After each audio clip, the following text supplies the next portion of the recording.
मेरा ये मानना है कि सबसे पहले तो सरकार को तुरंत सुनवाई करनी चाहिए। एक शांति प्रिय तरीके से किसानों ने अपनी बात एक सरकार के बहरी सरकार के कान में पहुंचानी चाहिए। देश की राजधानी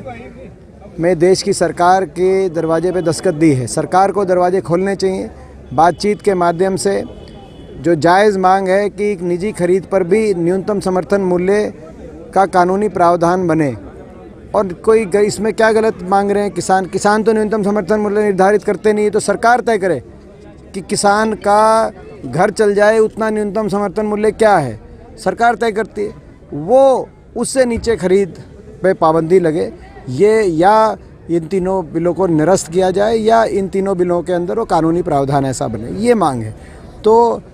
ये मांग बिल्कुल जायज़ है, हम इसका समर्थन करते हैं और हम सरकार से ये अपील करते हैं कि अविलंब, पहले ही सरकार ने बहुत देर कर दी, अविलंब से किसानों की सुनवाई की जाए। दुर्भाग्य ये है कि एक तरफ तो केंद्र सरकार राजधर्मनी ऐसा दिखाई देता है कि राजहट पे एक राजहट दिखा रही है,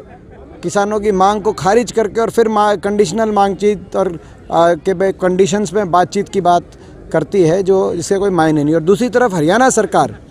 इस पूरे मामले में देश के किसानों के लिए सबसे बड़े खलनायक के रूप में हरियाणा सरकार उभर के आई है, सबसे बड़ी विलेन। आज पूरे देश में, आज कश्मीर से कन्याकुमारी तक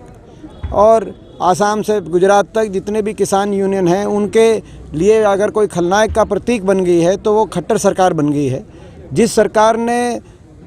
शांति से अपनी बात रख रहे किसानों के ऊपर हर प्रकार से जुल्म ढाने की कोशिश करी, पीपली में लाठी चार्ज से लेकर कहीं आंसू गैस के गोले फेंके गए, तो कहीं वाटर कैनन्स के बुछारों से, कहीं सड़क पे गड्ढे खोद दिए गए, कहीं फोर्स इतनी लगाई गई, किस तरह किसानों की